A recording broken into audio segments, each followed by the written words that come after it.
que nous avons vu? Ézéchiel, c'était un prophète. Donc, Ézéchiel 34, verset 1 à 6. Alors, nous voyons là-bas que Dieu dit à Ézéchiel de prophétiser contre le passé d'Israël,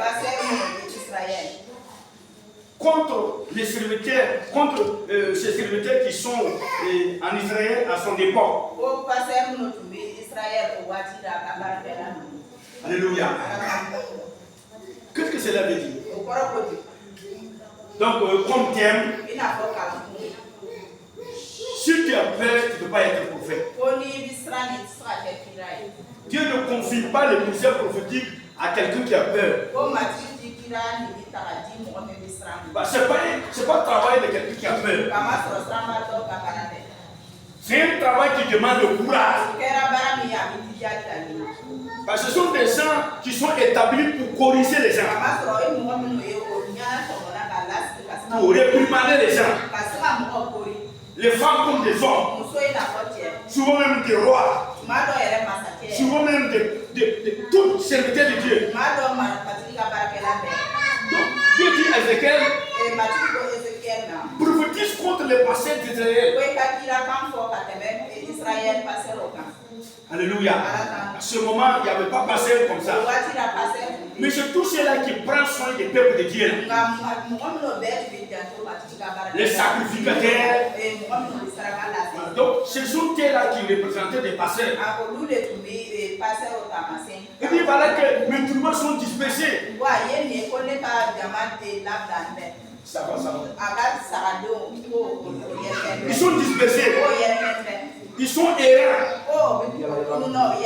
Et sur le montagne, sur les endroits, partout. Mais nul ne prend souci d'eux. Et ils sont à la proie des animaux. Et les animaux là les attrapent. Vous voyez? Il dit qu'ils sont en train de s'occuper d'eux-mêmes. Vous voyez? Verset 5, verset 3. Vous avez marché la graisse. Vous avez vêtu de la laine. Vous avez tué ce qui était gras. Vous n'avez point fait paître les bergeries. Vous n'avez pas fortifié celles qui étaient faibles. Alléluia. Vous voyez? C'est comme aujourd'hui. Aujourd'hui, le peuple de Dieu souffre. Beaucoup d'églises souffrent. Parce que le pasteur ne prend pas soin d'eux. Comment on peut prendre soin des peuples de Dieu? On peut prendre soin d'un bébé lorsque tu le nourris normalement. Lorsque tu le conduis vraiment où il y a de bonnes herbes. Donc, pour bien prendre soin aux enfants de Dieu, c'est lorsque tu leur donnes la parole de Dieu, la parole vraie. Mais est-ce que cela a été fait? Regarde comment les enfants de Dieu se comportent dans les églises. Tu les vois s'habiller, c'est comme des gens qui ne sont même pas chrétiens.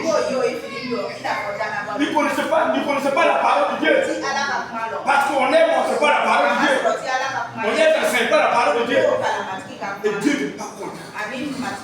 Dieu n'est pas content. C'est pourquoi Dieu dit, Ézéchiel, qui a un prophète, il faut prophétiser contre ces personnes-là. Prophétise contre ces personnes-là. Dites-les ce qu'ils sont en train de faire. Je ne suis pas content. Ils n'ont pas changé de comportement. Sinon, le malheur va les arriver. Si vous êtes béné, vous ne pouvez pas faire le ministère prophétique. C'est pourquoi aujourd'hui, notre temps, il y a plein de gens qui se nomment prophètes. Prophètes. Mais c'est parce que tu connais les Écritures. Tu connais les Écritures. Donc tu sais que ces gens-là, ce sont des présenter. Tu sais que ces gens-là se sont repérés. Alléluia. Puisqu'ils ne disent pas la vérité. Même aujourd'hui, Dieu n'a pas changé.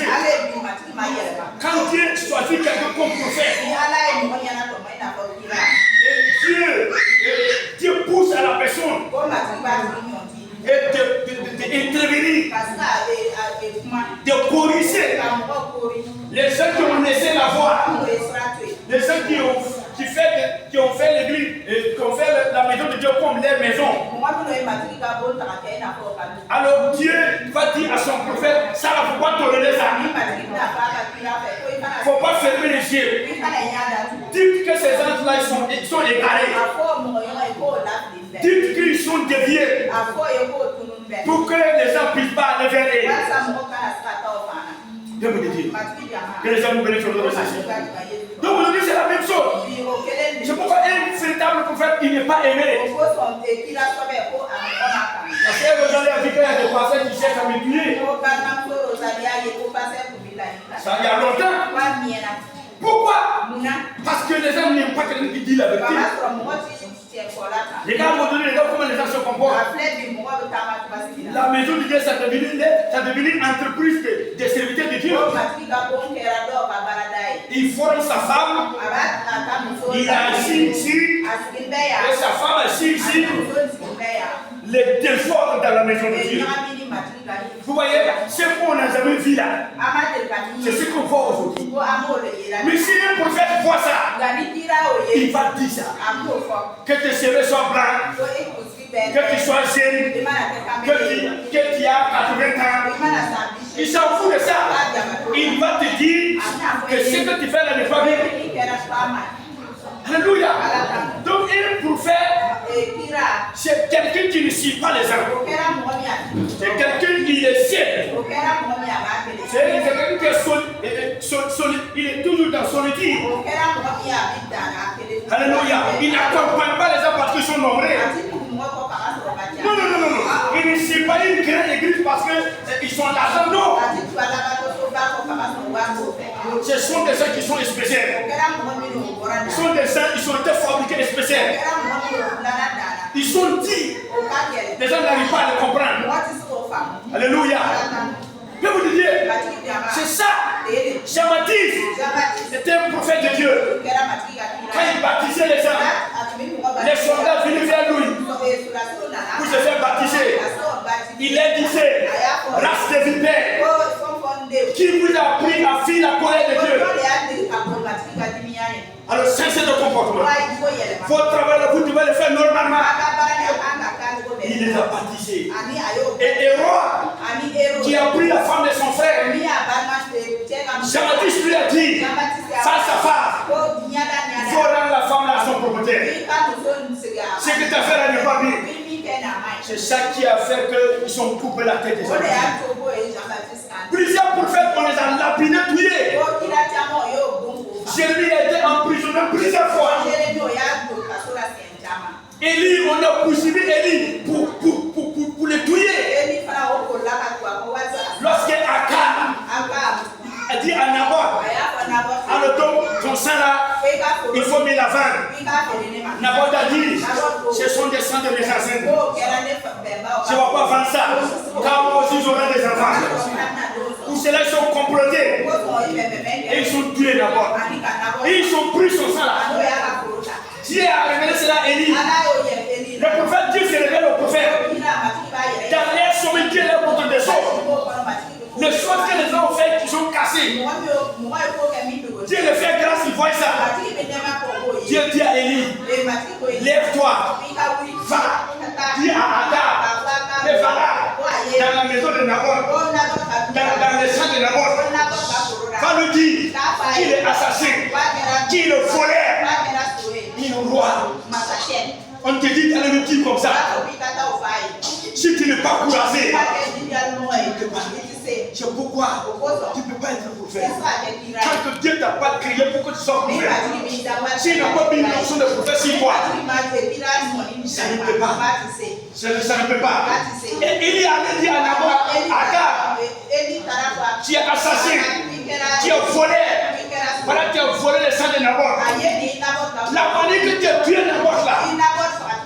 Les chiens vont laper ton sein.